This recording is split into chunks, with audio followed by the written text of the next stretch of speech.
brought to you by the Today's News Herald, Radio Central, and the Lake Havasu Area Chamber of Commerce. Your attendance tonight shows your commitment to selecting the best people to represent Lake Havasu City at the local, state, and federal levels. We have a lot of candidates here tonight, and we're committed to getting through the forum in 2 hours. Candidates, as we transition between sessions, we would appreciate your cooperation in getting on and off the stage in a timely manner, so we don't run out of time. At the beginning of each session, we'll randomly select a number to determine who gets the first question. We ask that all answers are kept to 90 seconds unless otherwise stated.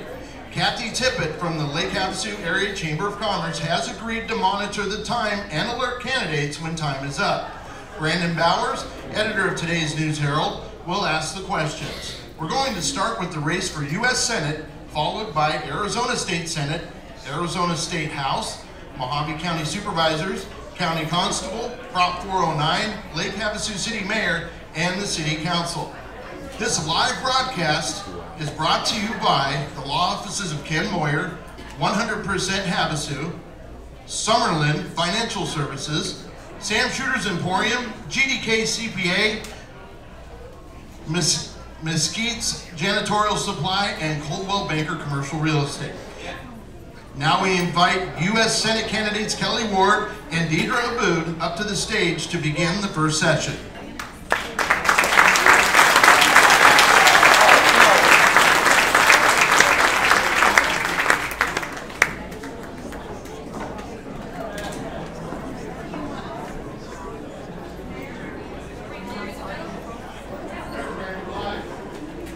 Okay, thanks for joining us.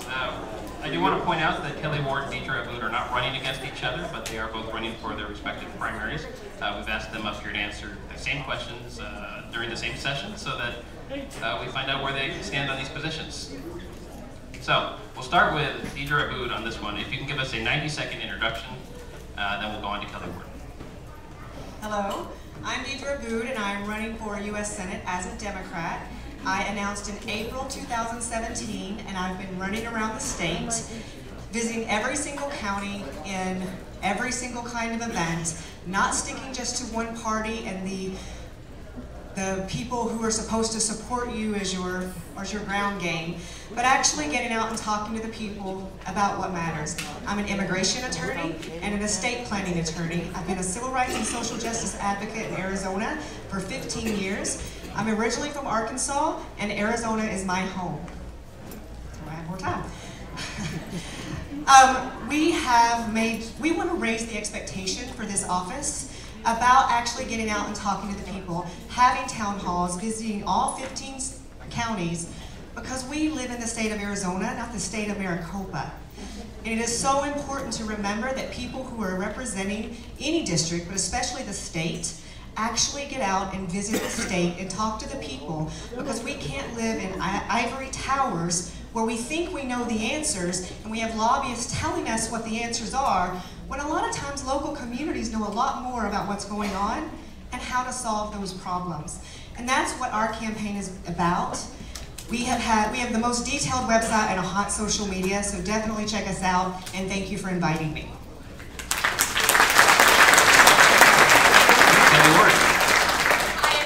Wow, it's great to be here. This is the kind of political event I love to see. A hot, packed house full of motivated voters. Now, we all know that our country is at a critical time in our nation's history. And many people on the other side of the aisle want to drag us backwards. Now we are finally at a point of prosperity, of safety, of American exceptionalism, and I can tell you that I am not going to let that happen. Arizona has a huge choice in front of us. We have an open Senate seat. It doesn't happen every day. Arizona's only had 12 senators in our entire history, and I will tell you, I want to be lucky 13. So you know.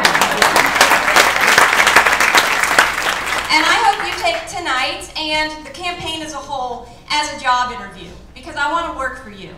I don't want to just be your next senator. I want to be you in Washington, D.C. I want to be your voice. I want to be your backbone. I want to be the person who brings your great ideas to the floor of the United States Senate. We choice. Are we going to elect a senator in the mold of Jeff Flake and John McCain? Oh, I'd love to hear that. No, we are going to elect an America First champion. The only wife, the only mom, the only business owner, the only person from Mojave County to be our next senator. I appreciate your vote and I look forward to talking to you.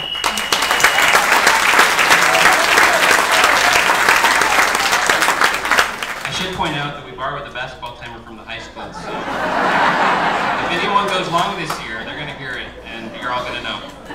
Good job under the timer. First question actually is for Kelly Ward.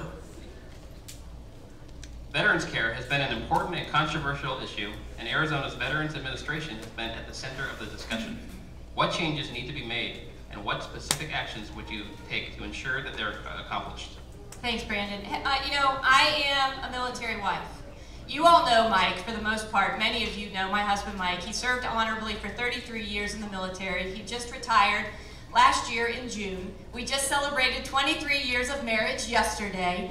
And so I understand what it means to have to take care of our veterans. I've had to send him into harm's way, into Iraq, into Kuwait, into places where I didn't know and the kids didn't know if he was coming back or if he was coming back the same guy who left. And so we have to stop using our military and our veterans as political footballs. We have to deliver on the promises that we made to the men and women who signed on the line to potentially give up their lives for our liberty and our freedom. I am uniquely positioned to be able to help solve the problems at the Veterans Administration, particularly in regards to health care. Not only did I own my own practice here in Lake Havasu for more than a decade, I also have a master's in public health, and I have been involved in community health and veterans health for almost 20 years. I want to take all of that experience that I have as a physician, as well as a policymaker, and put into action things that will deliver to our veterans. If I had my magic wand, I would say that all of our veterans should be able to get their care at home, not having to travel to the Veterans Administration. Things as simple as a chest x-ray, a knee injection, a teeth cleaning should be done right here in our community, right here in Havasu.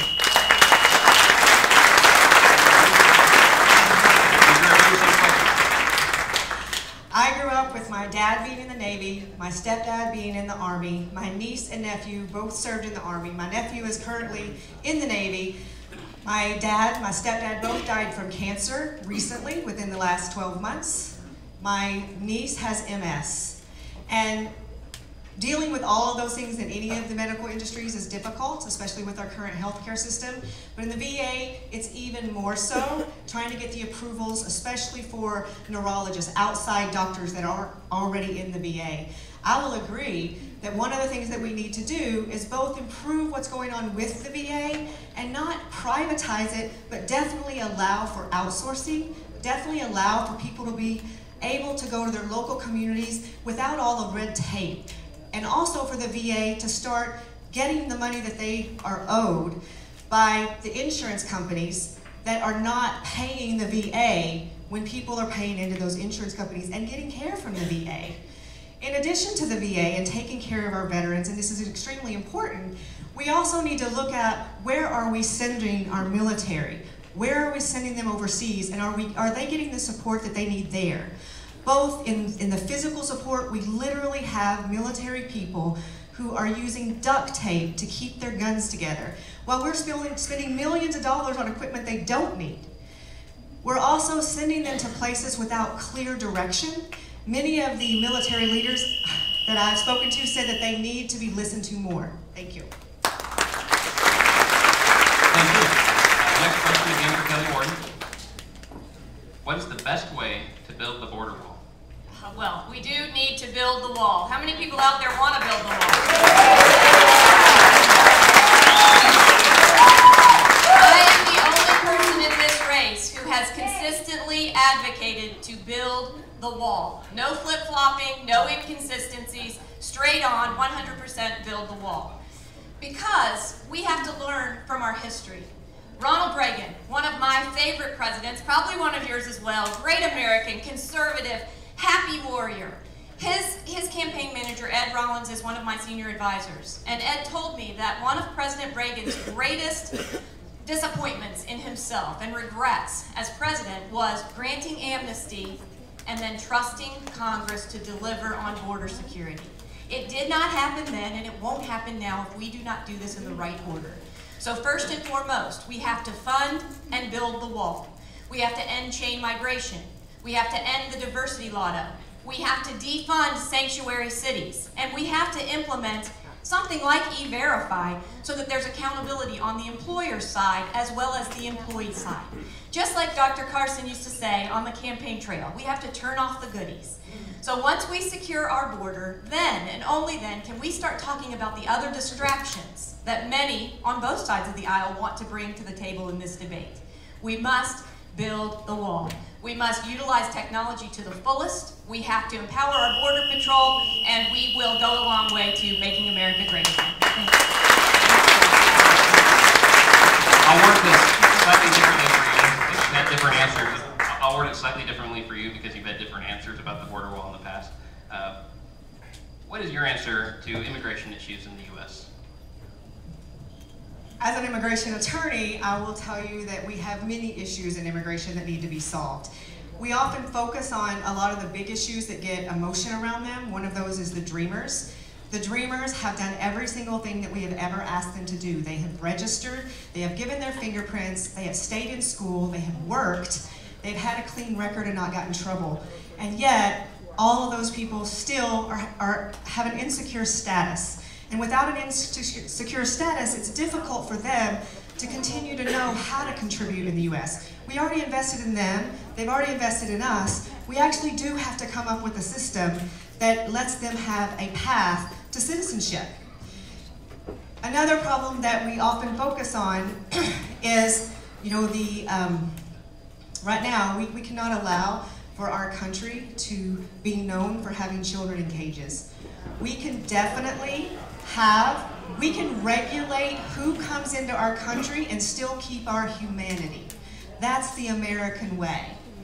What we cannot do is allow the idea that people are separated, children are separated from their families, and we're not allowing legal asylum members to have asylum, to just apply for it, and we decide whether or not we reject it or not.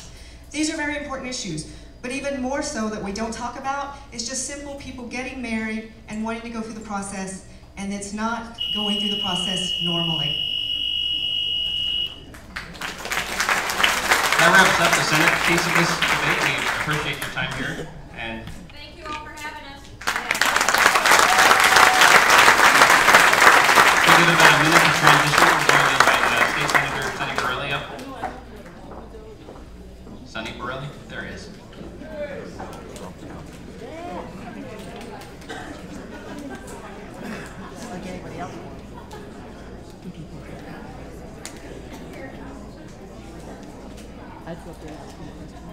Sonny's so good at debating, we just asked him to debate himself today.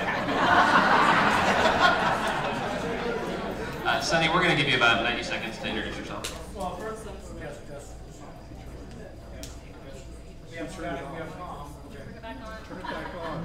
Jess, here we go. This one. Live from Lake Havasu. Well, Kelly Ward hit on most of my stuff, so I'll just say I'm Sonny Borelli with that message.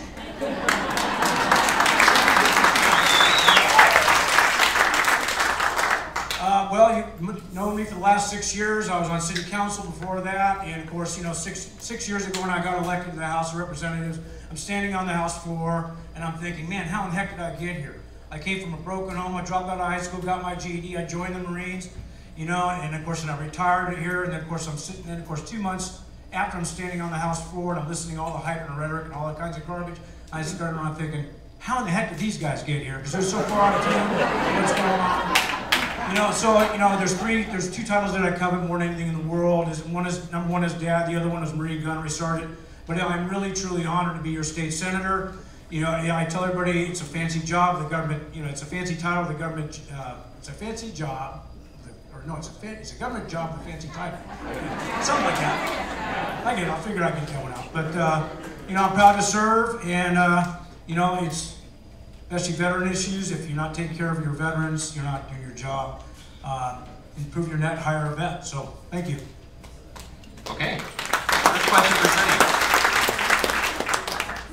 What is the long-term fix for Arizona's education funding issues? Oh, and how many seconds do I have on that one? 90 seconds. Well, to start off, there's a really bad misconception about education funding. Last year's budget, we pumped $352 million of more new money into K-12 education. This year, had we voted for the way Red for Ed wanted us to vote, teachers would not be getting a pay raise over the next 3 years. That's 20% over the next 3 years. We would not have been able to put an additional $100 million in district additional assistance. And we wouldn't have been able to actually modify 301 and put an additional $64 million into the classroom site fund. But nothing is, we got to keep plugging away at it. Red for Ed people wanted us to basically undermine local control, and we can't stand for. But, it's going to take, the economy's bouncing back, so, we're getting more revenues in and just, but we don't pay teachers. We give it to the districts. That's where local control is. You have the control. Phoenix, I'm sorry, but they waste their money on those districts there. They put too much money into the administration, where we here in Lake Havasu, and I have to salute Lake Havasu's Unified School District, because their graduation rate is 90%. Compared to Phoenix Unified School District, a high school district, they spend $10,838,000 per child. Their graduation rate is 83%. That's atrocious, okay? Now, we spend 66, 67, and we're getting 90% graduation rate. That is a salute and to our dedication for our teachers and the leadership in the Lake Havasu Unified School District. Okay. Second question. What is the state's role in ensuring that all communities have plenty of water for current residents while accommodating for planned growth?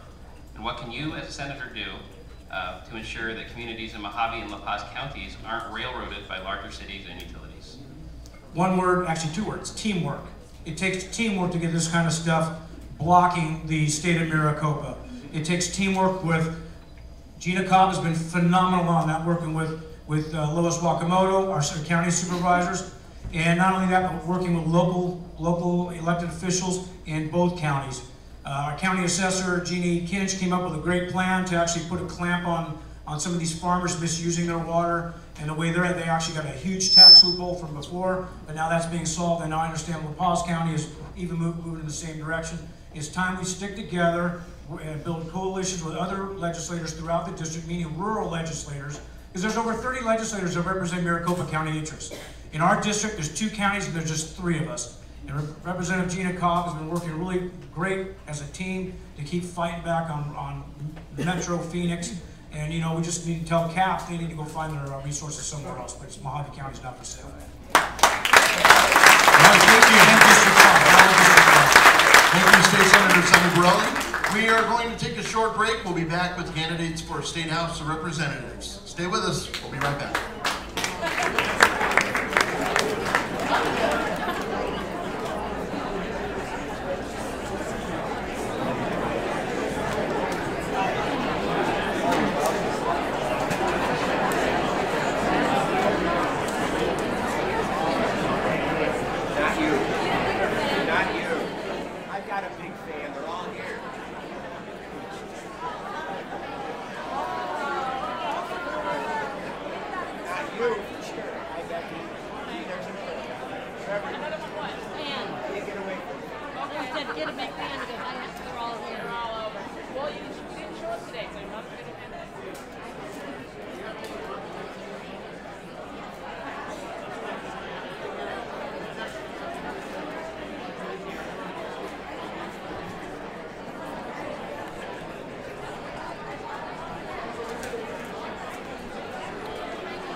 100% Havasu, Summerlin Financial Services, Sam Shooter's Emporium, GDK CPA, Mesquite's Janitorial Supply, and Coldwell Banker Commercial Real Estate. Here's your moderator, Brandon Bowers. Thank you. Okay, we're back with the State House of Representatives. We have Paul Mosley, Regina Cobb, Jennifer Esposito, Jones Esposito, and Leo Biasucci. I do want to point out that this is a forum we intend to get through quickly. We ask that we stick to the issues and no mud fighting, please. No mudslinging. For this one, because we have 4 candidates, we're going to select a number at random to determine who gets it first. We'll start with Leo, 1, 2, 3, 4. I've got the numbers in a basket. I'm going to ask Kathy to pick one out. And number 1, so we'll start with Leo. Leo, we're asking that everyone gives a 90-second introduction. When you're done, pass the mic down this way. All right, thank you all so much for being here today. My name is Leo Biasucci. I'm your hometown born and raised candidate. So I was actually born here in Lake Havasu City. It's great to be able to say that I'm had the opportunity to represent this county, this district, this city at the state capitol. It's a big reason why I ran, actually. My parents, just to give a quick intro, they moved here from Italy in the 70s, both immigrated here, and lo and behold, they did it the right way, right?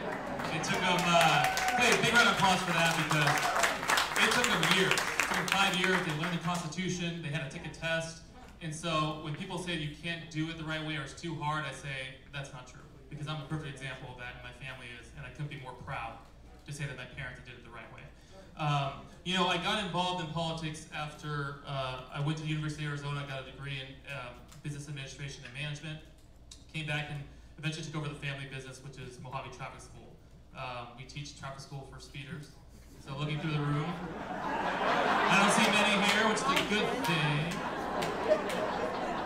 But after that, I got involved, and the big reason I got involved is this, on a serious note, and that's, you know, it's about being a team player, right? I mean, like Senator Brownlee said, and like Kelly said, Senator Ward said, if you don't have 3 people in legislation that work together, nothing gets done. And because we're rural Arizona, the big cities always try to take our water, they take our HERF funds, our highway funds, our SLIF funds. They're always saying that they're more important than we are. And I'm tired of that. And I want somebody at the Capitol who understands that when they're from the area that's being taken advantage of. And so I hope that you send me, your local born candidate, to the state, and then we can start fighting for rural Arizona.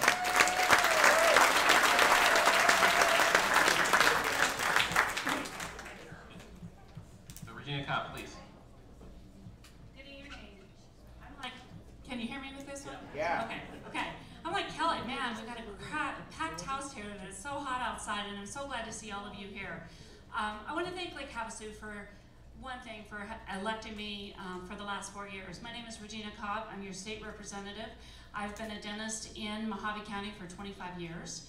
I've been a business owner. I've owned 3 businesses, so I know firsthand how difficult business has been and how the public has definitely gets put on the back burner sometimes with some of the issues that we do, and especially the increased regulations, and with healthcare, we definitely saw some increased regulations.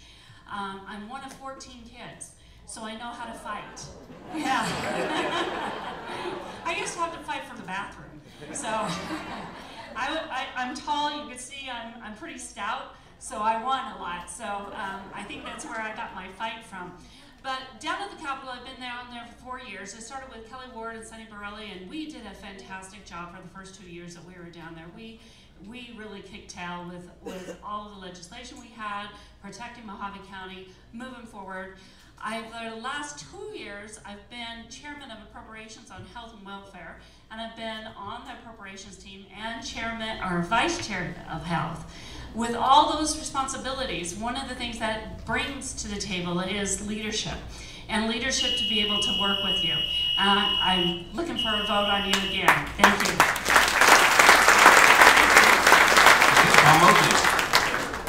Good evening. My name is State Representative Paul Mosley. 2 years ago, I was elected by the good folks of Mojave and La Paz County. I grew up in Phoenix, and then I've lived here for 7 years. I'm married. I have 7 children, and my wife's a registered nurse. She works for Beacon of Hope Hospice, and they cover most of Mojave County. I got a bachelor's degree in business management. I'm a certified financial planner. I also have my real estate license. I represented Mojave County and La Paz County very well the last 2 years. I got an A+ rating back-to-back from the Free Enterprise Club, which is anti-special interest, anti-government picking winners and losers. I got a Champion of the Taxpayer from Americans for Prosperity. I'm 100% pro-life, and I'm endorsed by the NRA. I also have always been a Republican. I was never a Green Party candidate, and I've never tampered with your computer. So, I wanna get a chance to come back for the next 2 years, and my number one reason to come back is so that I can do tax reform. See, it's really important with Trump's Tax Cuts and Jobs Act that Arizona takes advantage of that we conform to the Trump tax cut, and then we reform Arizona's tax code so that we can get about 90–95% of Arizonans a tax cut, so we can stimulate our economy. Thank you.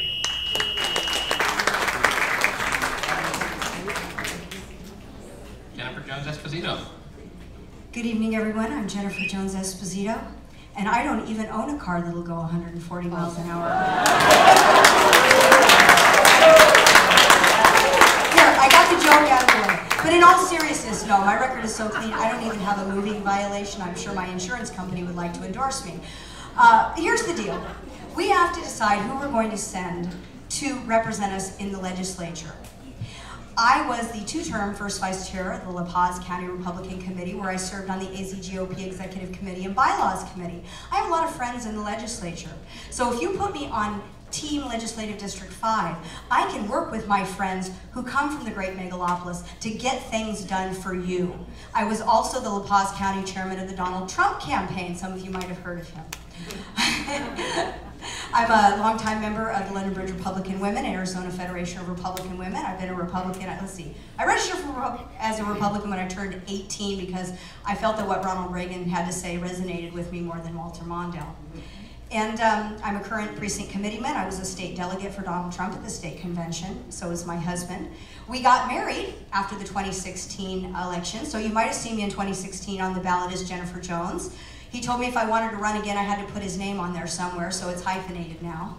But I promised him that when you send me to Phoenix, the very next thing I will do after the election is go down to the motor vehicle department and change it to just Esposito. Thank you.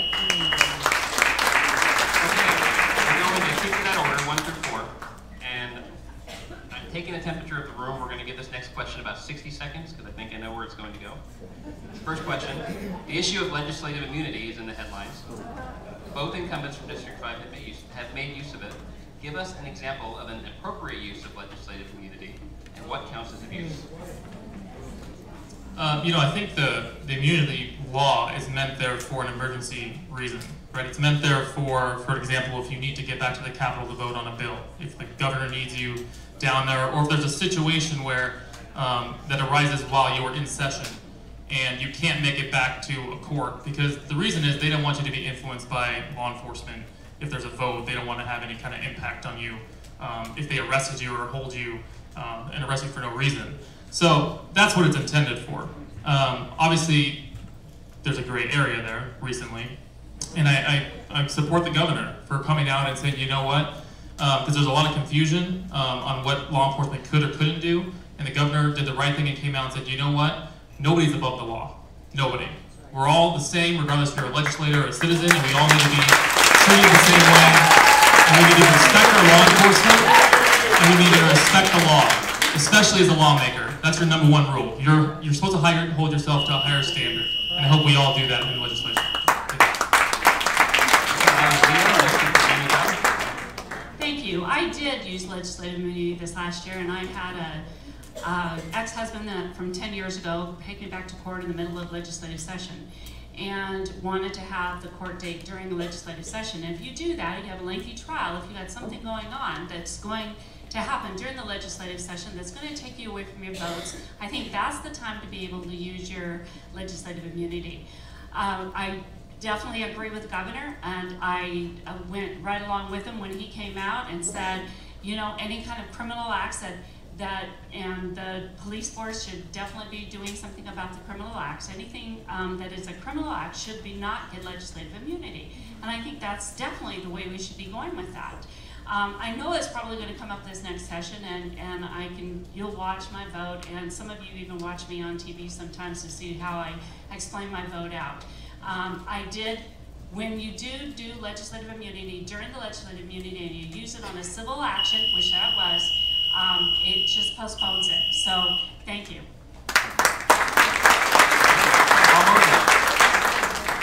So I messed up, and I'm sorry, and I apologize, and it will never happen again. And I will personally sponsor the bill to get rid of legislative immunity, because I don't see the purpose of it, really. When I got to the legislature, the Sergeant-at-Arms gave me a sticker that said, and all the legislators told me, well, I've been pulled over more times than I can count. No big deal. And so I just thought, okay, I know that Regina and Sunny and probably all the legislators that have come from Mojave County and have a 200-mile commute have used legislative immunity. But I'm at fault. I'm the one that messed up, and I hope that you guys will forgive me, and I'm sorry. And enough said, I will sponsor the bill to get rid of it. Thanks.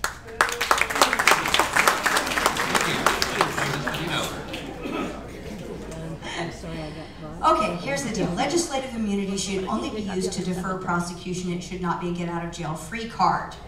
Okay? It should be for something like Regina's case. You know, the sky wasn't falling. She just needed to set it aside until the work of the people was done. Right? This was designed specifically so that the work that you are sending us there to do is not interrupted by frivolous things. You know, like maybe you're in a dispute with your neighbor and they call and say, hey, there was a monsoon, something's down on our property, code enforcement, you know, and tie you up in things that you can easily take care of after sine die, after the budget is passed and your work is finished. But it should never be a blank check to wave out the window and say, just let me go because nothing's going to happen anyways. Everyone should be held accountable to the rule of law. The rule for you should be the rule for all of us. There should be absolutely no exceptions. As a matter of fact, we should be held to a higher standard. And when you send me to Phoenix, I won't embarrass you.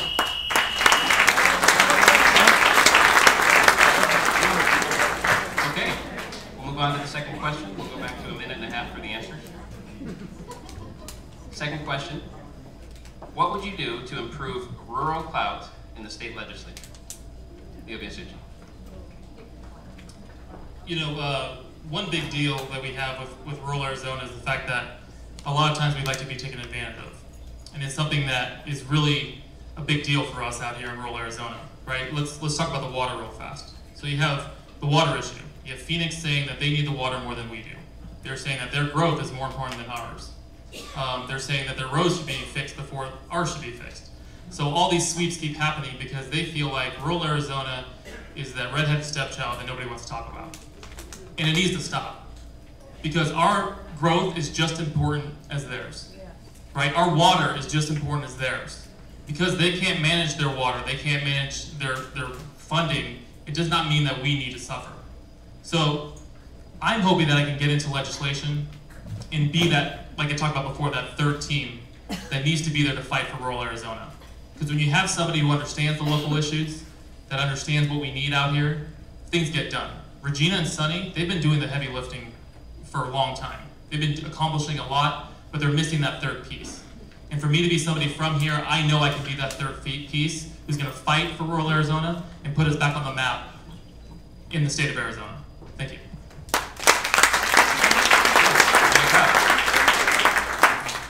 Thank you.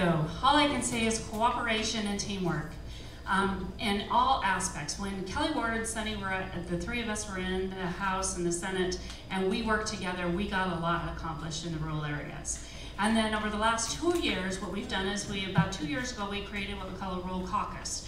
And that's cooperation and teamwork with other rural communities. The other thing is cooperation and teamwork with our county supervisors. La Paz County supervisors, the Mojave County supervisors, those people are the ones that are home, that have the boots on the ground when we're at the Capitol. Those are the ones you have to cooperate with and bring together to make sure that we get some clout down at the Capitol. But respect is number one. We have to have the respect of all the other legislators. We have to have respect of our leadership. And I think we've been working towards that, and I want to continue with that. Thank you.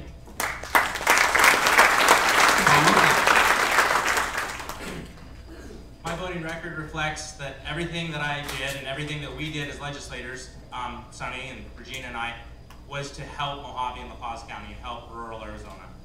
When it came to the budget, we made sure that we gave the rural hospitals the money that they were due. We got the lottery sweep money back. We got our HERF sweep money back. We made sure that everything that was legislation, which all the legislation affects Mojave and La Paz County, we made sure that it did adversely affect us, and we fought for rural Arizona. As a freshman legislator, you're not in a chairman position, you're not in a leadership position, and so you get to follow and look and learn, and you're an influencer, but you're a small influencer. As you get tenure, like Regina, if she goes back, then she'll be a junior, and if I go back, I'll be a sophomore. We'll have more power because we'll have more seniority. We'll have more ability to help get things done for Mojave and La Paz County.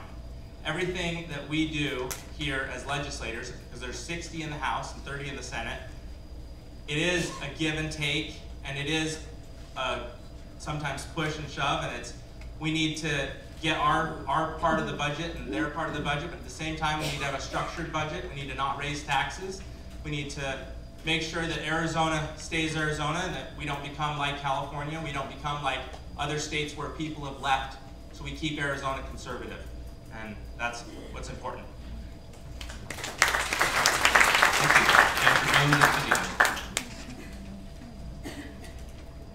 As Regina said, having a rural caucus is very important. Getting together in a group, there's power in numbers. I'm not just an excellent team player, but I'm that person you don't want to see on the opposing team.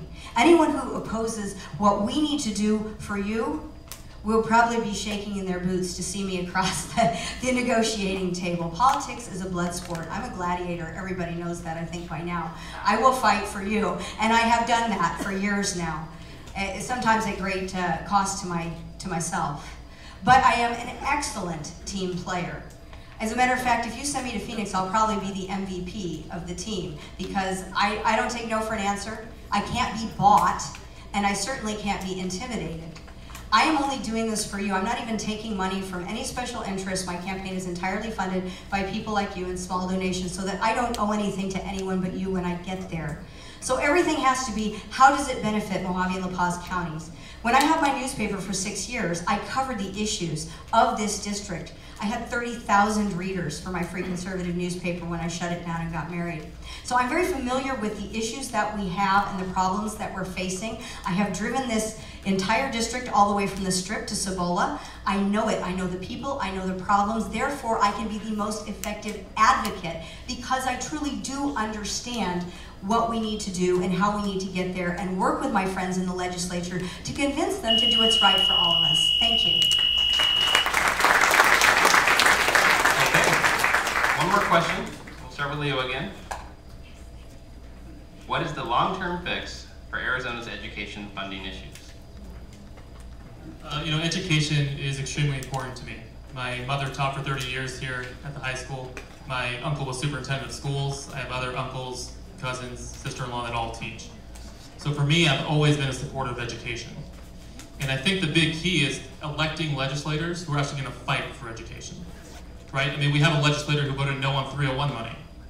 And that's money that went straight to the school fund, for the classroom fund, that went to teacher pay. We have a legislator who voted no on the school override and bond. So you're talking about, if you have somebody in legislation who's actually going to sit at the table and he's going to listen to the teachers, listen to the superintendent, listen to everybody that's involved in education, and then relay that to the governor and to the caucus, that's what we need. Because when you have people that don't support public education, it's never gonna succeed. I'm a firm believer that if you don't have a solid educational system in place, everything else fails. And that's why we need to make sure that we actually elect legislators who are gonna fight for education, who are gonna put our children first, because this is what it's all about. Right? We need to make sure that the school choice is available, that we have public school, we have private, we have charter. We need to make sure that everybody's taken care of, because right now, politics is taking over our education. and that needs to stop. We need to do what's best for our children, and we need to do what's best for the growth of this country, for this district and this county. So if you get me in there, I know that I'm going to sit at that table and I'm going to fight for education until we get the funding that's needed. Thank you.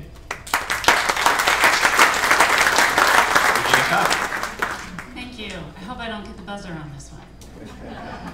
I'm not sure I like the basketball buzzer. I just want to say 4 years ago when I came into office, I thought getting our state lands back was the #1 thing that we needed to do. We had a congressman from Utah that kind of led the charge on this, and Utah has kind of been progressing with that little by little. It's going to take us a long time to get there, but now I believe that it's a strong economy that's going to get us there. And we have had a strong economy. Over the last 2 years, we have put so much money into school funding, and one of the reasons we've been able to do that is because we have a strong economy. Now, we have a proposition that's going to be coming out on the ballot this year, and you all need to really pay attention to that, because what it's going to do is going to tax anybody over $250,000, and they go from 3.25% or 3.75% to 8%. That's a huge tax increase, and what is it going to do? It's going to stifle our economy again. Those are our job creators. Those are the people that create our jobs, and that's what we need to concentrate on, is getting a strong economy. And then once we have a strong economy, we can have the funding like we did this last year. We didn't know we were going to have that funding until after the first quarter numbers came through, and that was one of the fights that we had with the governor. The governor said when he came down here, you think Senator Borelli is a tough Marine? Sit in that room with Representative Cobb. She's going to pull teeth in there. So, and I'm telling you, we did. So thank you. Hey, Paul Mosley. I'm glad that Leo brought this up. I did vote no on the continuation of 301, which is a 0.6% sales tax. That was passed 20 years ago, and it was going to expire, and we were going to get $700 million back. Or we could put it back to the voters, and the voters could decide again what they wanted to do. By continuing it, we basically kind of gave a rubber stamp on what we had for the last 20 years, which is not perfect. I believe that we should have reformed it a lot more than we did, which was we just pretty much just continued it as it is. I did vote for the governor's 20% pay raise for the teachers by 2020. And I see that that was important. My children, most of them are at Starline Elementary. I'm gonna have a kindergartner, a second grader, 2 fourth graders, all at Starline next year. And I graduated from public schools in Arizona too. All of my siblings graduated from public schools. My parents all graduated from public schools. I know how important it is to fund public schools properly, but at the same time, we need to reform what we have, take the money that we have and do a better job with it, and not increase our taxes, not vote for 700 million more taxes. If you want more taxes, there's plenty of states that you can move to that they'll charge you more taxes. And so I would do what would be best for Arizona, which is grow our economy and try to make money go where it should go. Jennifer Jones Esposito. I think Sunny touched on this. You know, right now, funding is, I think, over half the budget, the general fund budget. You know, so we're putting money towards education, but part of the problem that we've had is that it's not always allocated where it needed to go. Everybody said, let's pass Prop 123, but it was just a blank check. And unfortunately for children, not everybody is as good as some of the members that you have on the school board here in Lake Havasu, right? Because sometimes money goes to football fields and drinking fountains. It doesn't get to classrooms, it doesn't get to children, it doesn't get to where maybe it really needs to go. And part of the problem that we have with that is the funding mechanism of how you get the money is convoluted. The whole system is broken. In a perfect world, it should be completely scrapped and started over from scratch. Nicole Cohen can tell you all about it. I'm sure she'd love to do that. And I encourage you all to go to school board meetings and find out for yourself. But this is part of the problem. As Regina said also, you know, getting state control of land back to fund education in perpetuity is a great thing. Having a strong economy, a great thing. You know, but part of the problem that we have is we pass a lot of feel-good stuff, and the devil is in the details. People just go, I voted for the children, or I didn't. And in this particular case, I have to say I agree with Representative Mosley. You know, tax increases should go to the people. If they want it funded that way, then it should be that way. Can you fund it better and offer them a better opportunity? Yes, I think you should do that. I think that you guys know best on how your money should be spent. Thank you. Thank you. That wraps up the House. And we'll be back with candidates for Mojave County Board of Supervisors District 5 after a short break. Stay with us.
Central and the Lake Havasu Area Chamber of Commerce.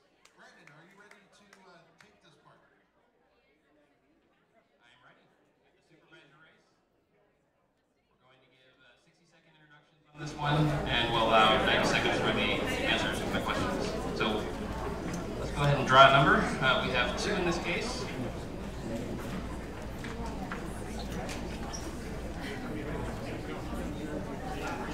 Number 1 again. I think we need to, take one out. Okay, we're going to start with Ron Gould, if you wouldn't mind giving us a 60-second introduction. Good evening, my name is Ron Gould, and I just want to thank all of you for coming out today to become an informed voter, because our Republican form of government does not work with uninformed voters. We get into situations where people stay in office forever because you recognize their names. So I just want to commend you for coming down. And I'm perfectly comfortable here because I'm an air conditioning contractor and the sun is not shining on my head. It was a blustery day today. Let me remind you, I was your state senator from 2004 to 2012. During that time, I was rated by the Goldwater Institute as the #1 conservative in the legislature, 7 of 8 years. I was rated the #1, actually the champion of the taxpayer, by Americans for Prosperity Arizona, 5 of 8 years. And I made you some promises when I ran for election in 2004. I promised you that I would never raise your taxes, and I kept that promise. I promised you that I would expand your gun rights, and I kept that promise. Thank you. Lois Wakimoto, please, 60 seconds. Hello, I'm Lois Wakimoto, and I'm the District 5 Supervisor. I got appointed to my position September the 5th. September the 9th, we found out we had a water issue. And with that, working with Regina and Sunny at the legislature, we were able to do things to make sure that economic development in Mojave County continues, because water is the lifeblood of our community. Havasu Bullhead, all the river cities on the Colorado rely on Colorado River. And I had a little chart that I showed people before about throwing numbers out there, 164,000 acre feet, 1.5 million. But basically, if you look at the chart, and it was a pie chart, Lake Havasu City would have crumbs if that was your water. Thank you. Okay, so first question will go to Ron Gould. You know, Havasu gets a reputation. There's a sense out there that we're left out of the process when it comes to Mojave County, especially at the Board of Supervisors level. What would you do to ensure that the use of tax money is evenly distributed throughout the county? Thank you, that's a great question. You know, and I agree with that feeling in Lake Havasu. If you live inside the city limits of Lake Havasu, you really don't get anything from the county. In fact, it's so bad that the treasurer usually doesn't even set up to take your tax payment in person. That's how bad it is. I think a couple of things that we could do is I think we should go back to rotating the supervisor meetings around to the 5 different districts so that folks in Lake Havasu get the opportunity to go to a supervisor meeting. The other thing we might want to take a look at is decentralizing the services out into the Bullhead and Lake Havasu area, not just consolidating all those things in Kingman. I think our area could be better served if we had people in our area that took care of our needs here in our area, rather than all those folks up in Kingman. Those are a couple of things that I'd like to work on if you give me the opportunity to be your supervisor. Thank you. I was about to know the same question, and I can repeat it. Okay. Well, living in Fort Mojave, I understand what it feels like to have not everything there. However, we do appreciate Lake Havasu, and working to bring things back to our area in the way we can, such as sheriff's state substations, and trying to work with the different communities for, say, the dog pound and things like this is important. But what we have here, what I appreciate about our areas is we have a community that supports a lifestyle that we can be proud of, and we work hard to try to distribute that in different areas, and I do.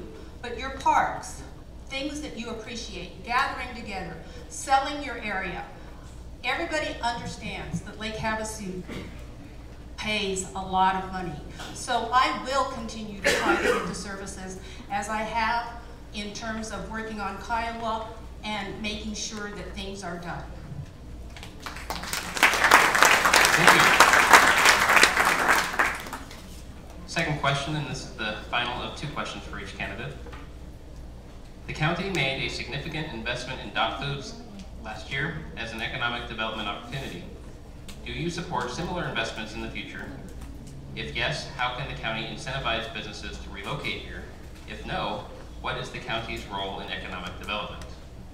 All of that in a minute and a half, please. At least I know how long I have this time. I'm a free market Republican conservative.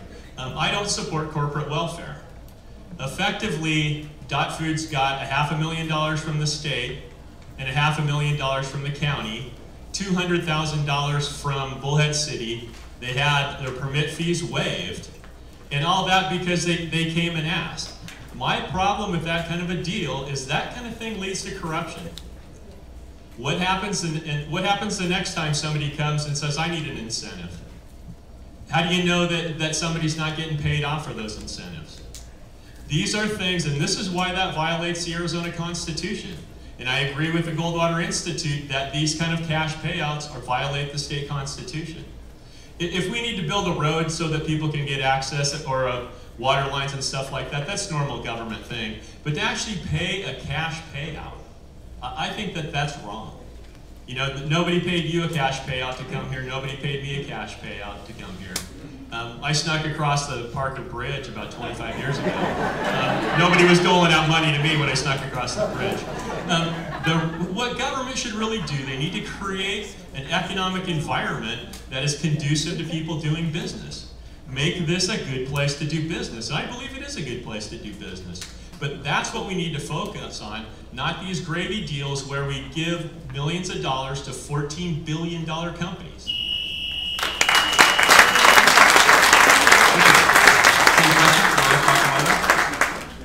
Dot Foods has come to our area.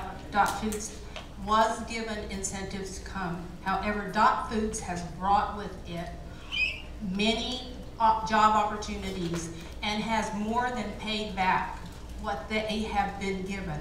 We have new jobs, new incentives for people to move here. People have the opportunity to look at our area, and we have had different people look at our area because we have, as Ron says, a wonderful area to do business in. But with the incentives that came in a short period of time, Dot Foods, in its taxes and things that they have done, have more than paid back what Mojave County has invested in them. And it's an investment because now people in Havasu can look to Dot Foods, people in Kingman can look to Dot Foods for job opportunities. And yes, it has also encouraged other people in my district, our district, District 5, to look at the opportunity that's available here. And what that does is bring more jobs in, give a little bit higher standard of living, and people want to come here after they see what we have to offer. I believe that what was given to Dot Food has more than enough made up for what was given. Okay, thank you. That'll do it for the supervisor candidates. We're going to give about a minute transition and get the constable candidates up here, please.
Joe Archie, I blanked on that, I'm sorry.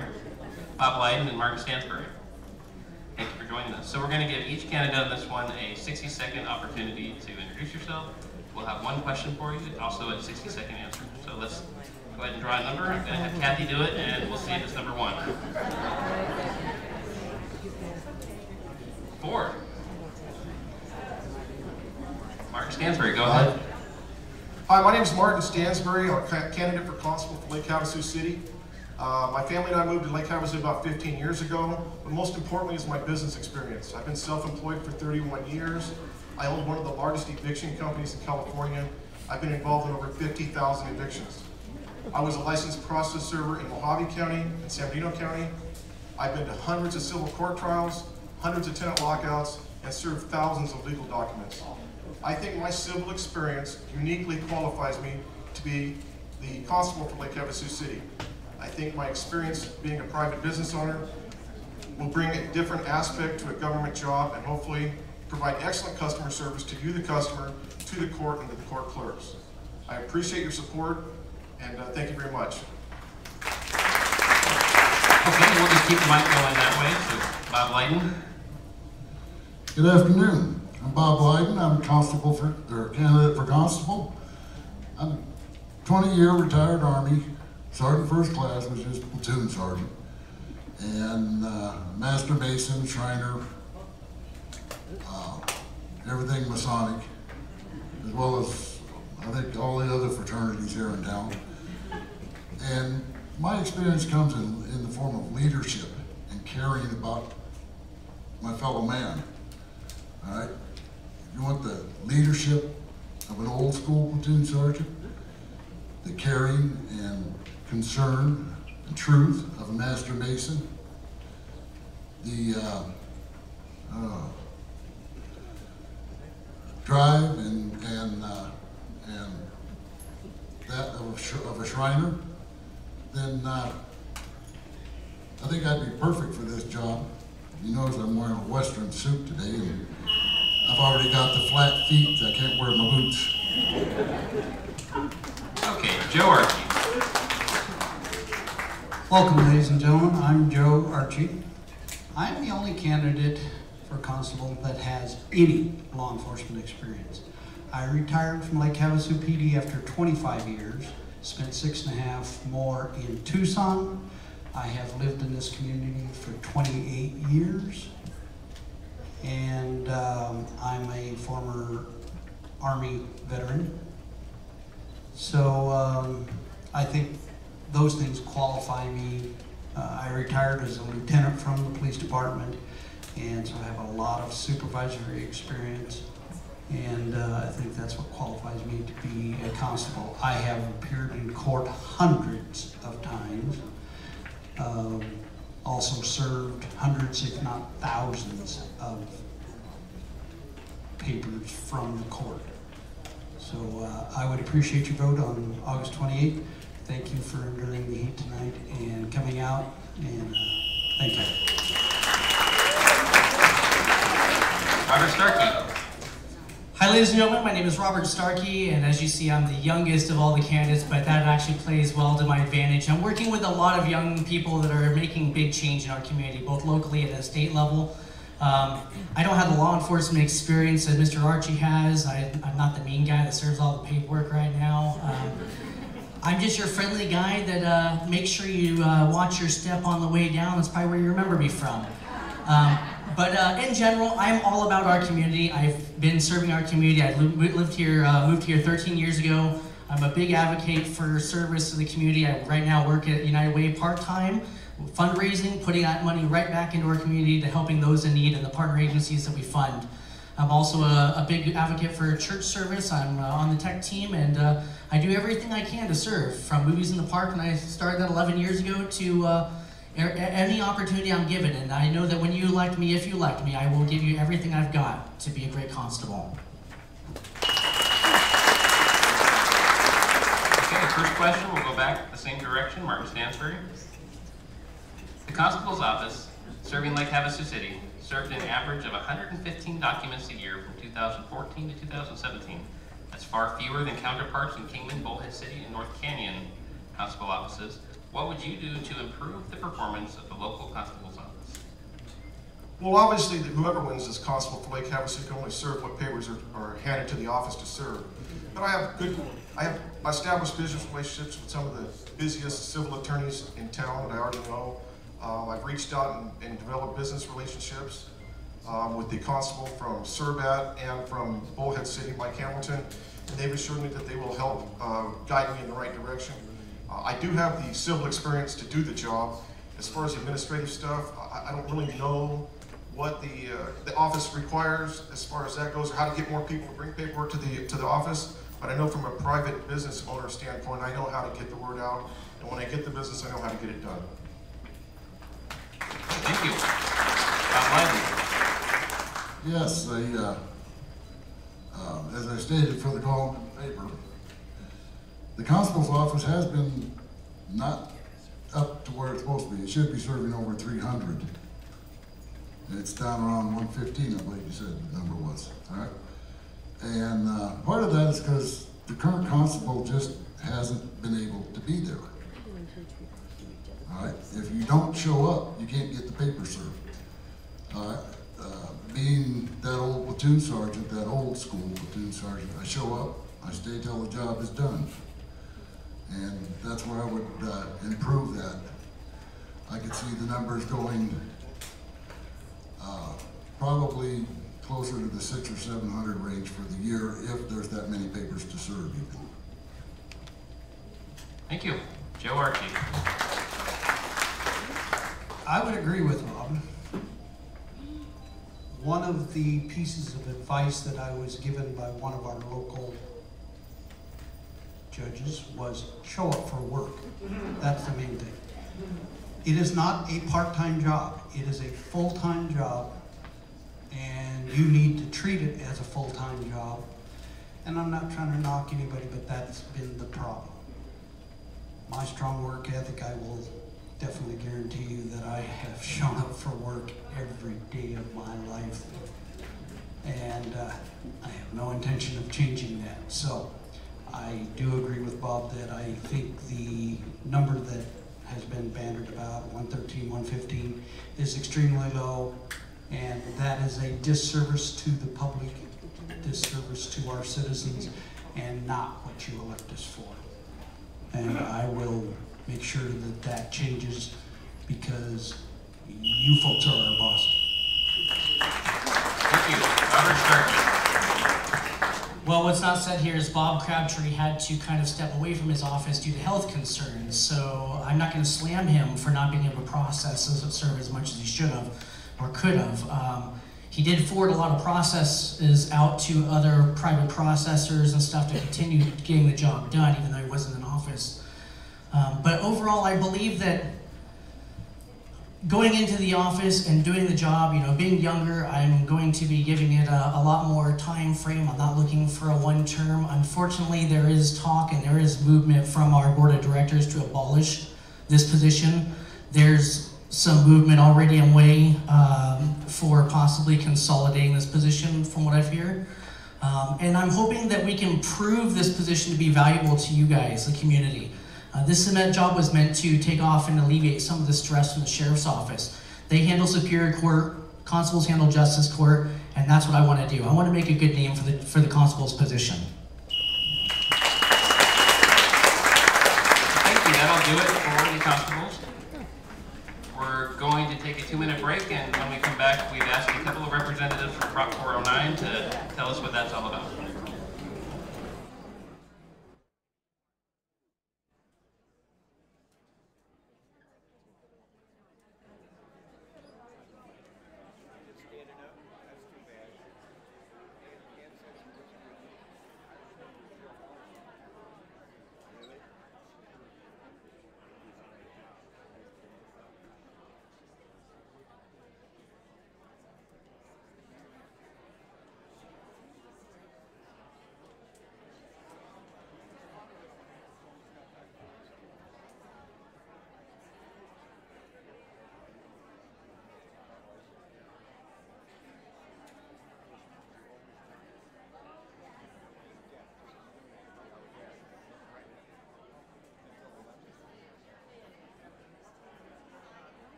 And we are back. Welcome to the 2018 primary election forum, brought to you by the Today's News Herald, Radio Central, and the Lake Havasu Area Chamber of Commerce. Am I doing the intro here?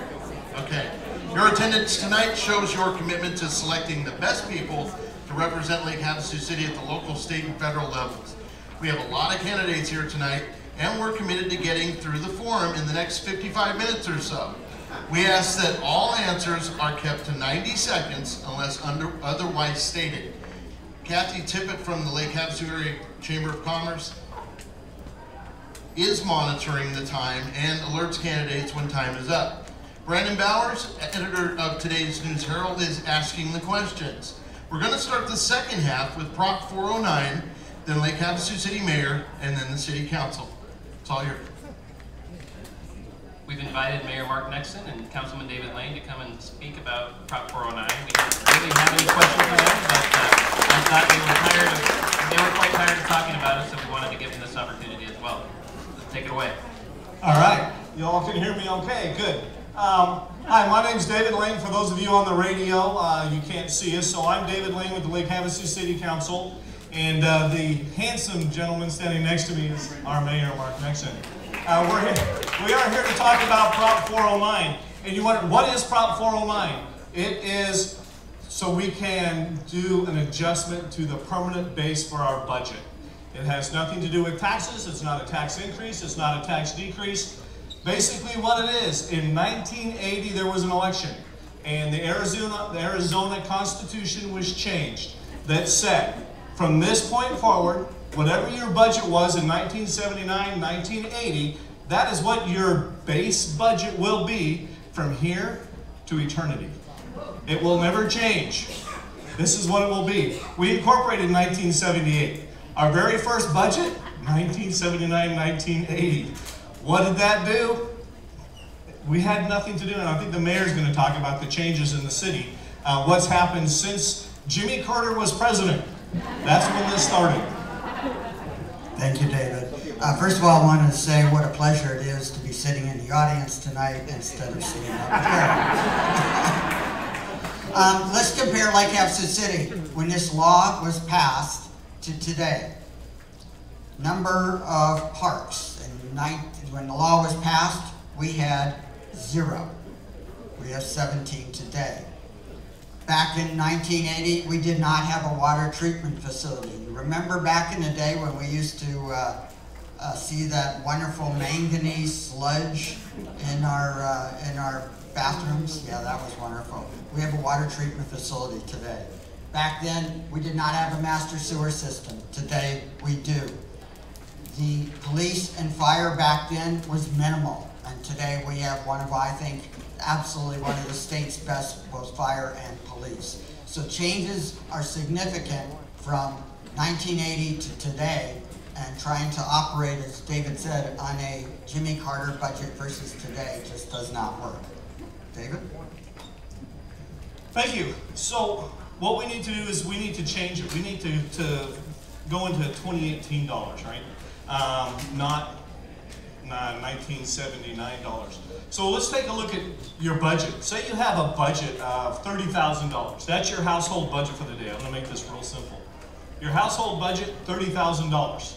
So that's how much money you're bringing in, excuse me, not your budget, but your income is $30,000. So you set your budget about $29,000, right? Because you always keep a little bit extra just in case there's an emergency, just like we do here in the city. So you're thinking, all right, I've got $29,000 I get to spend this year. And then somebody above you says, oh, you can only spend $24,000 of it. That's all you can spend. You can't spend any more than that, unless you borrow the money first. So this happened this last year. We had the money in the bank, but because we were at the expenditure limitation, we had to borrow $13 million just to pay our pension that we had to pay this last year. That's crazy. It cost us $400,000 when we had the money in the bank. So I hear people say, you need to live within your budget. You need to live within your means. Don't do this. You're right. We do need to live within our budget, and we can live within our budget. We are living within our budget. The problem is our budget's $29,000 and we're only allowed to spend $24,000. That's silly. We're not being able to spend your tax dollars the way you want them spent. I only have about a minute left, so let me make this very clear. A yes vote does not mean an increase in taxes. Here in Lake Havasu City, we do not have a revenue problem. We have all the revenue we need, but according to this state law, we cannot spend it. So it sits in the bank, you pay your taxes, it sits in the bank, and it does not serve any purpose doing that. You may wonder, what about other cities? There are 91 cities and towns in Arizona. 77 have passed some form of expenditure limitation adjustment to get around this state law. Now you may wonder, why don't we just fix the state law? That's a great idea, but unfortunately it was a voter initiative, it's part of the Constitution, and the only way to fix it is to have another voter initiative. So with that, I am asking you to vote yes on Proposition 409. It will not increase your taxes, and by the way, a no vote doesn't decrease your taxes either. Thank you all for being here. Real quick, 30 seconds. I don't even need 30 seconds. We have flyers. They were inserts up from the newspaper. They were kind enough to give us extra ones. They're out there on the bar out in the foyer. Please take one. There's all kinds of information on Prop 409 there. Please take those. And there's some stickers. If you want to be 100% Havasu, that's the Political Action Committee that has paid for all the Prop 409 stuff you've seen, not tax dollars, but the Political Action Committee that did it, and they bought stickers so you can put on your car that says you are 100% Havasu. Thank you. Perfect voiceover. We'll be back with more after a short break with the City Council candidates. Stay with us.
This live broadcast is brought to you by the law offices of Ken Moyer, 100% Havasu, Summerlin Financial Services, Sam Shooter's Emporium, GDK CPA, Mesquit's Janitorial Supply, and Coldwell Banker Commercial Real Estate. Brandon, back to you.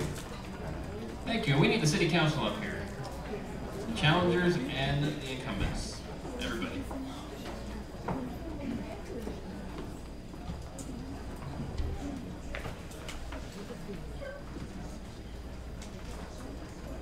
Okay. So is that 4 again? Kathy's going to do the honors.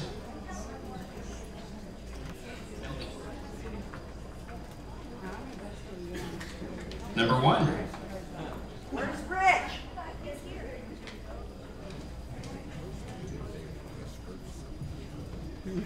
So Michelle Lynn, you would get to do the honors of going first since you're in the number 1 seat. I thought you were switching seats. We're going to ask you to give a 60-second introduction and then we'll get into some questions. 60 seconds, please. Oh, yeah, we're sharing a mic now. Sorry. Back in for a minute. Okay. Good evening. For those of you that don't know me, my name is Michelle Lynn. I am running for my second term for Lake Havasu City Council. My husband Wayne and I have been married 22 years. We have 5 amazing school-age children, Kaden, Chen, May, and our twins Eileen and Maya. We have owned and run Lynn's Little China restaurant since 2000. We've had a second location in Kingman, Arizona that opened a few years ago. Our family is actively engaged in numerous community activities, organizations, and outreach. We stay closely connected to our church and our church family at Calvary Christian. I wear many hats, from being a mom, a wife, a business owner, to the treasurer of the Christian Women's Connection with over 100 members. I'm also a Girl Scout troop leader to 16 amazing young girls. My involvement in so many outlets in the community has given me the opportunity to form a variety of different connections and relationships that has helped me in making decisions in our local government. I think that my community involvement, as well as my experience in Lake Havasu City Council the past 3.5 years, has proven myself qualified to continue holding a seat as a council member in Lake Havasu City.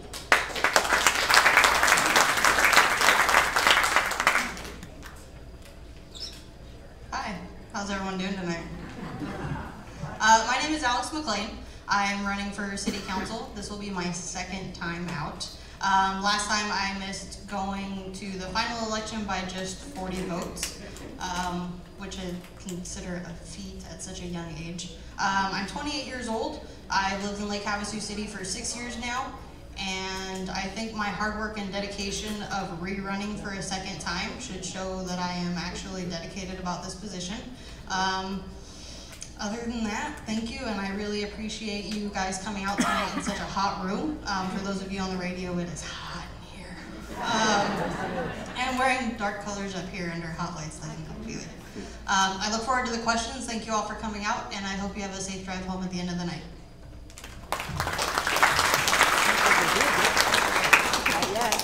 Hi, my name is Jim Dolan, and I'd like to start with 3 interesting things about myself. My wife and I own Campbell Cove One Stop. Second, I'm a commercial hot air balloon pilot. And third, I was born and raised here in Lake Havasu. And I've lived in Havasu for over 32 years. Believe it or not, I'm not 32, and no explanation for that. After graduating from Lake Havasu High School, I left to travel in the International Performing Arts Group of Up With People, and I traveled with them for 3 years, traveling the world. During this time, I met my beautiful wife, Henna, who is from Denmark, where we lived for 6 years, and then in 2008, we moved back here. Actually moved back in 2005, and we opened Campbell Cove One Stop in 2008. We currently have 17 employees. I'm past president of the Lake Havasu City Rotary Club and the Havasu Balloon Festival. I'm currently president-elect of Hospice of Havasu. So why am I running for city council? Because I live here and I raise my family here. I have 2 daughters, 11 and 14, and I feel we need to have a strong, safe community for my family and for yours. I believe our city is wonderful.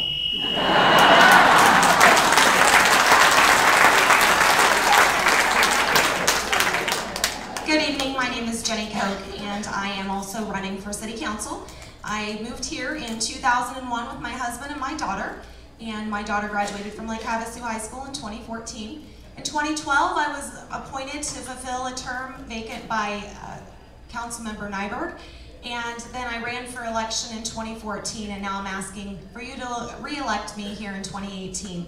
I've been dedicated to this community for the whole 17 years I've been here. I started working at the Chamber of Commerce, working with our business folks, and now I work at the hospital recruiting physicians to our community. Thank you and have a wonderful evening. Okay, we will be sharing a mic, so I will hand it to Michelle Lynn for the first question. We'll pass it down. Because I don't have a mic to introduce you, please just say your name at the beginning of your question. So the first question for Michelle Lynn. Actually, this question has 2 parts, so if you are an incumbent, answer it one way. If you are a challenger, answer it another way. For the incumbents, what issues have you wanted to bring to the table that haven't been addressed in your previous terms? And for the challengers, what would you like to see change about city government? Okay?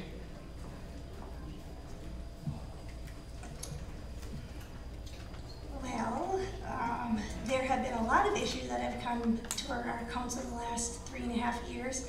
I think that there are some situations right now with our compaction issues, and I think that definitely is one of the first things that we need to address with a new council, new city manager, new mayor.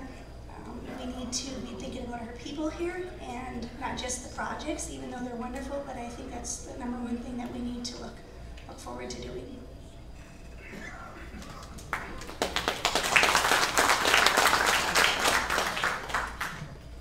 Alex McLean, not an incumbent, so the second part of the question. I think the most thing that I'm excited about is honestly just being there. Being able to see what goes on behind the doors that most people don't, I mean, not really behind the doors, but be able to actually be on the other side to see how things get decided. As far as a specific issue, it's on everybody's mind. It's the compaction issue and the passing of Proposition 409. So that's pretty much about it. For those on radio, I'm Jim Dolan. What I'd like to see is continue for the government to continue to be financially sound. We've kept up with growth. We've made it through the Great Recession. Thank you, Mark Nixon, for that. And Charlie, you guys have really got us through that. It's an exciting time. We're going to have a new mayor. We're going to have some new council members. We have a new city manager. You know, like I said, I just want to be, I think there's a lot of great things going on in Havasu right now, and I'd like to continue to keep Havasu on the right track so it continues to be an amazing community for my family and for yours.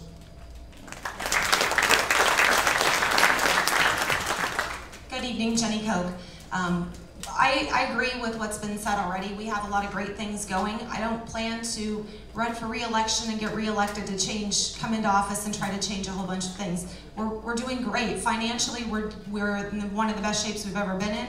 We have a lot of great projects coming up. I do think we can address our compensation issues and figure out a better way, a better system, and I think that'll be addressed. I think we also have some great projects moving forward with our Vision 2020 plan. So really no big changes, just continue to move forward and continue to be fiscally responsible.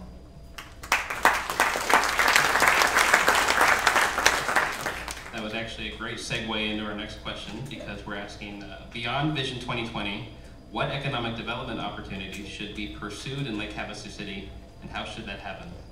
Michelle Lynn.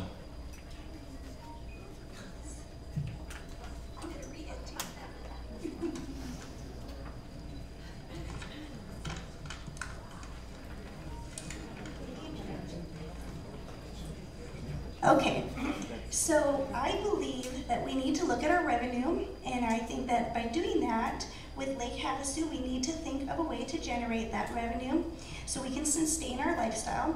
And one way I believe that this is possible is by using our tourism industry.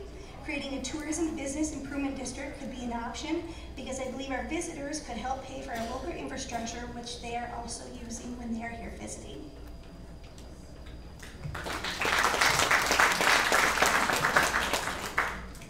Alex McLean? Ditto. It's hard up here because someone is always going to take the answer right out of your mouth. We need to grow as a city, as unfortunate as that might sound to some people. The tourism aspect is definitely something that should be looked into to possibly boosting paying for certain public ways. Other than that, just ditto, Michelle.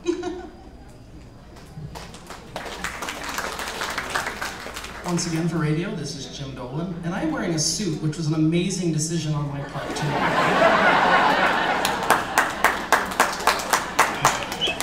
The wife's like, you should wear a suit, you'll look professional. That's a heat stroke feeling. Thank you, good night. Like I said, I traveled in the international arts group of Up With People, and with that, I spent 3 years. We traveled to probably 250 communities all over the US, Canada, Europe. We technically went to Asia because we went to Turkey, so I always put that on there. Havasu's an amazing community. As a kid getting out of school, you're like, yes, I'm so getting out of this place. And next thing you know, like, that place isn't so bad. Where's your river? You know, Havasu really is a great community, and it's one thing I did realize is it's a tourism town. Of course, there's tourism, there's the lake, there's boating, but it's also a retirement town, and it's also a great place to raise a family. And I think sometimes those don't always work together super easy, but I think that's the city's job to make sure they all do come together, that Because I hear a lot of times, we need things for the kids, we need things for the families. We don't need another pickleball, or we don't need another baseball field. We got, that's the city's job. We need to work to kind of keep all the citizens happy and keep Havasu great. So thank you.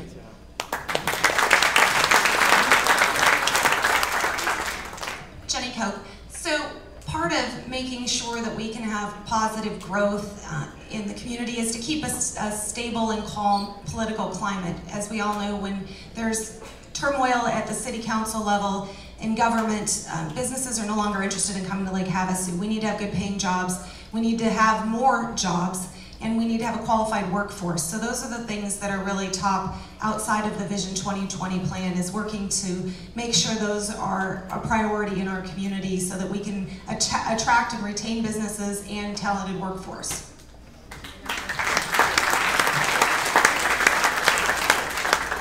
Okay, and our third of 3 questions. The issue of drought continues to linger over Arizona communities. If a water emergency is declared, what specific steps should the city take to ensure there's enough water for existing and future residents?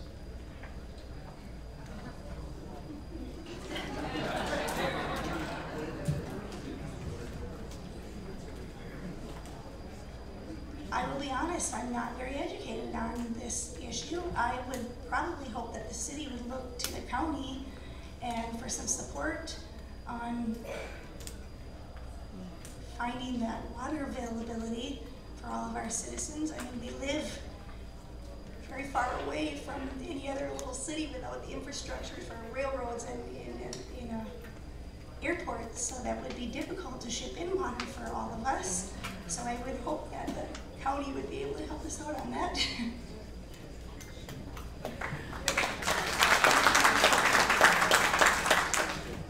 Alex McLean. That's a rough question. Not very well educated on the subject as well.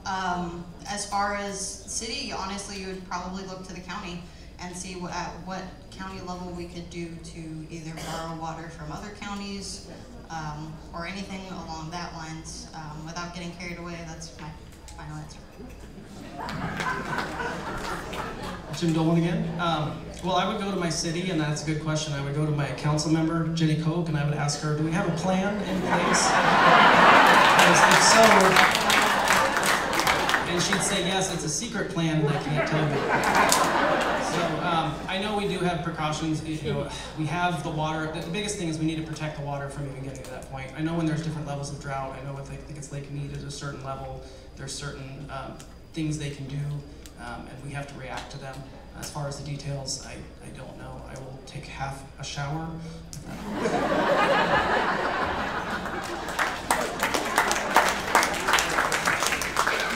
Jenny Koch, and thanks, Jim, for the vote of confidence. So there are plans in place at the city level for these kind of issues. We do a lot as a community. We really recognize people who take precautions now instead of waiting until the last minute once a major issue. So the scaling down of water resources for landscaping. I know there's rebates for doing things for your pool covers and for low efficiency or high efficiency toilets and such. So we're doing things proactively and to ensure that we're not going to have to be as reactive. But there is a plan in place at the city. And no, I don't have the details, but there is a plan.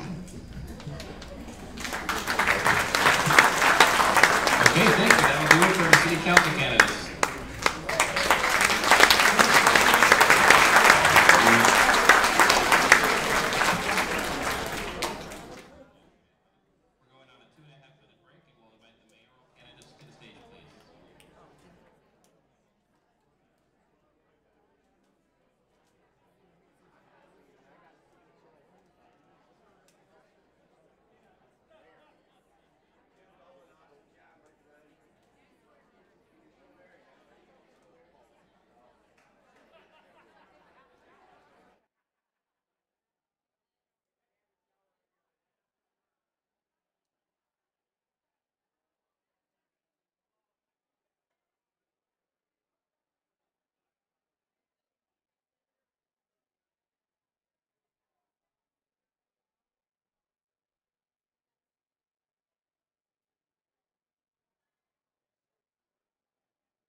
to you by the Today's News Herald, Radio Central, and the Lake Havasu Area Chamber of Commerce. And I have a note from Lisa Kruger. Can we thank Grace Arts Live for letting us use their theater? Thank you. Here's Brandon. Great, we've reached the last segment with the mayor candidates. It's Cal Sheehy and Nicole Nerona. I asked Cal not to stand too close to me because he makes me look short.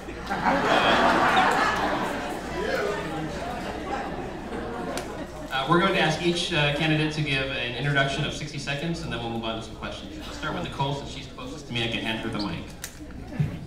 Hi, I'm Nicole Nerona, and I first want to thank you for being here tonight. It's important to get involved and know what's going on for this upcoming election. I've lived here since 1979. Our family is 6 generations deep in Lake Havasu, and I'm proud to be from Mojave County. When I think about our elected officials, and since I've been voting since I turned 18, there's really 5 categories that come to mind of things that I want to know about my elected officials, which is their family and values, their religion, their education, their career history, and their government experience. I feel like that gives a good overall view of a person. So to be able to answer those things for you, I've been married. I married my high school sweetheart. We just celebrated our 20-year anniversary last month. We have 2 beautiful daughters, twins Sierra and Sophia Nerona. And as far as my faith, our parish is Our Lady of the Lake Church. I'm Christian, my husband's Catholic, and we're raising our girls Catholic. As far as education, I graduated from Arizona State University with honors in business management.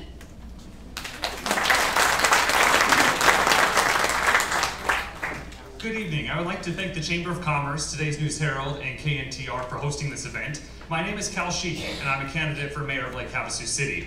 I'm a longtime Lake Havasu City resident, and I'm a graduate of Lake Havasu High School.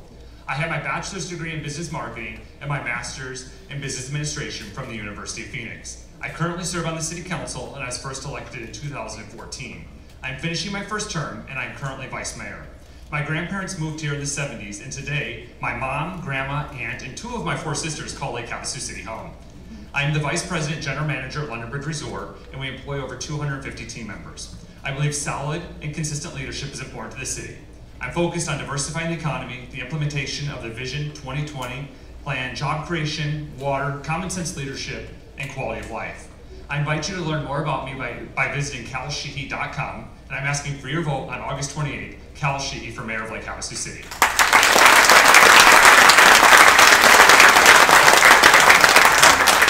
Okay, first question, we'll keep the mic going in this order again because it seems to work. First question, in your opinion, what is the mayor's role in city government? The mayor comes with a little bit of a fancy title. At the end of the day, it's really our form of government is a council/management, which means the 7 positions of the city council, including the mayor's seat, is equal to the city manager. All of the department heads report to the city manager. It's really the duty of the mayor to keep the environment and conversation open and to get people to collaborate and to look at all the options and to write smart, effective policy that the people want. So we need to really hear what all the options are, bring them to the table, sort out what is best for the greater good of Lake Havasu, and take the vote of 7 people so those can move forward onto the city manager for implementation. And for those of you that have asked if for glamour or for money for the mayor's position, I don't know if you know, but the mayor's position pays $11,000 for the year, so it's definitely not about the money. And as far as the glamour, I really think of it as the biggest public service seat, and I'm really great at public service. I want to take everything from what the community wants and do a great job for positive change for what the people of Lake Havasu see for tomorrow. Thank you.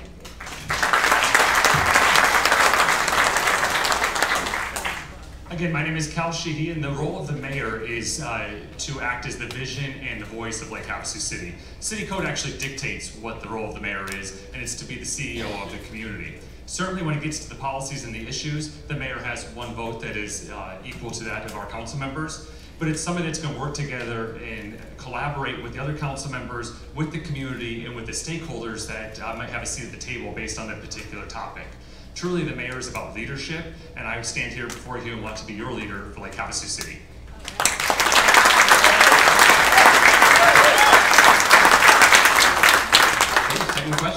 Please rate the city's implementation of the Vision 2020 plan and tell us what the city's next steps should be to achieve those goals. Thank you. The Vision 2020, I was really excited about how involved that got the community, and that really inspired me for a public seat to be able to bring in the community into a lot more of the conversations and having opinions heard and having a voice at the table. Vision 2020, as you all know, is a contest that was brought out by Frontier Communications for rural communities, and all the town halls, all of the different forums that we had so that the city's voice could get heard in the grand plan for our future of Lake Havasu, walked away with $2 million in prize money, which is allowing us to work on CIP projects. The implementation has 5 different pillars, and it's going through a lot of different departments within our city. There's a lot of involvement at the Chamber of Commerce level, the PED, which is Partnership for Economic Development, and the CVB, Convention and Visitors Bureau, but most importantly, the people of Lake Havasu that are involved and will be involved in the implementation as it moves forward. Thank you.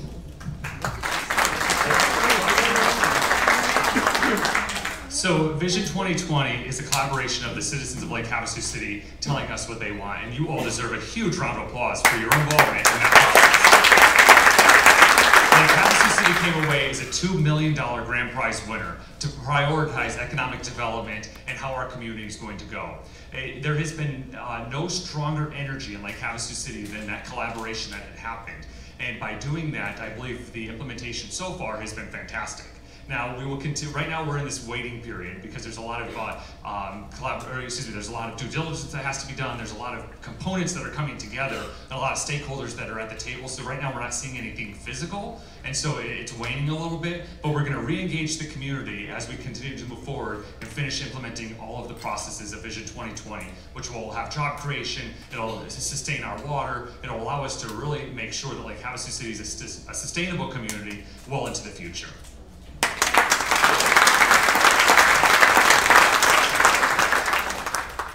Third question, kind of related. Grade the city's economic development efforts and tell us what you would do to improve the diversity of industry and job providers. That's a great question, and I think that we are on the right track. As other candidates have said up here, there's not a lot of major changes to make. What I see are opportunities for small positive change in the right direction. And when I think about what I see for Lake Havasu and for business, I view it as starting right here in our city with those of you business owners who have started here. You've already made an investment here. You're already providing jobs here. You're raising your families here or taking care of your folks here. We can expand and help you expand on the businesses that you have here so you can provide more jobs and keep the money within our area.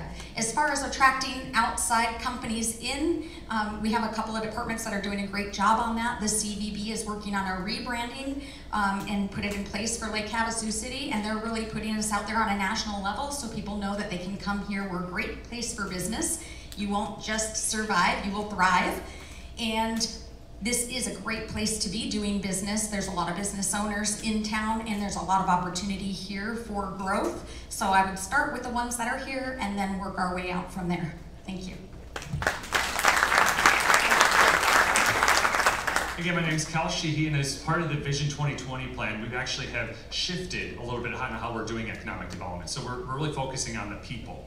And over 72% of the small businesses that are here in Lake Havasu City have 5 or fewer employees. So we have strategies built in place that we can allow those companies to scale. If they're ready to go to the next level, how can we assist them with workforce development and availability to allow them to expand to maybe be 10 or fewer employees or 15 or fewer employees, and we'll be able to create those jobs that way.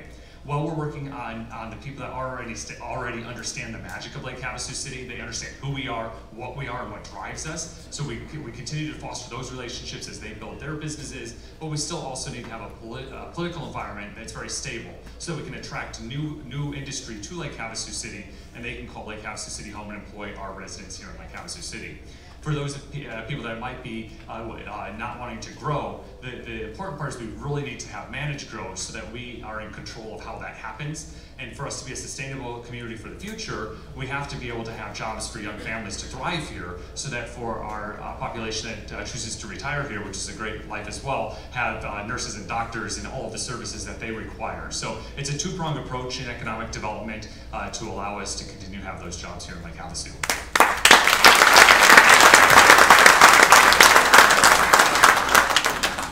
Last question.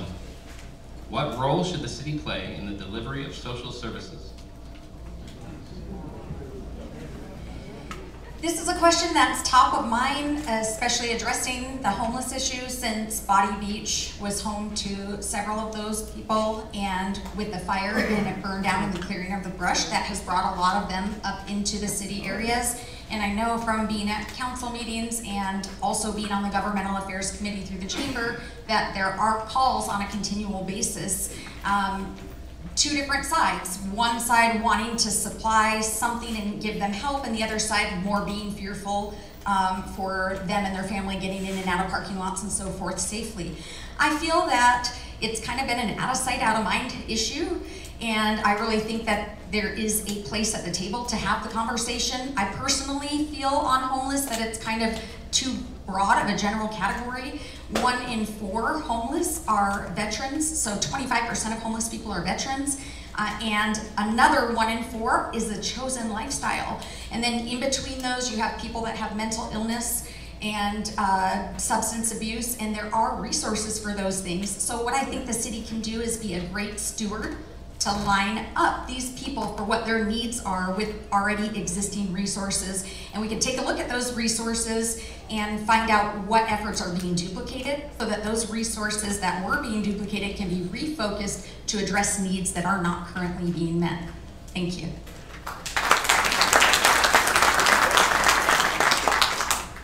For the radio, my name is Cal Sheehy, and as far as his role in social services, it's important that we identify the nonprofits and the faith-based communities that can assist those populations. So the city's role is to have a seat at the table and help be a communicator to collaborate with these different agencies, but it really is for the nonprofits and faith-based communities to step up and solve those issues that we have.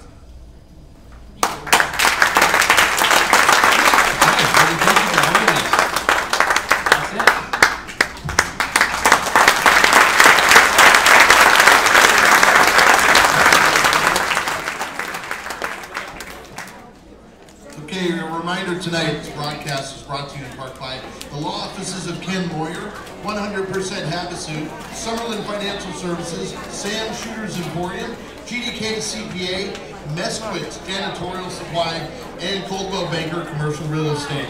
And don't forget, folks, primary election day, August 28th. Get out and vote. Thank you so much for joining us tonight. Good night.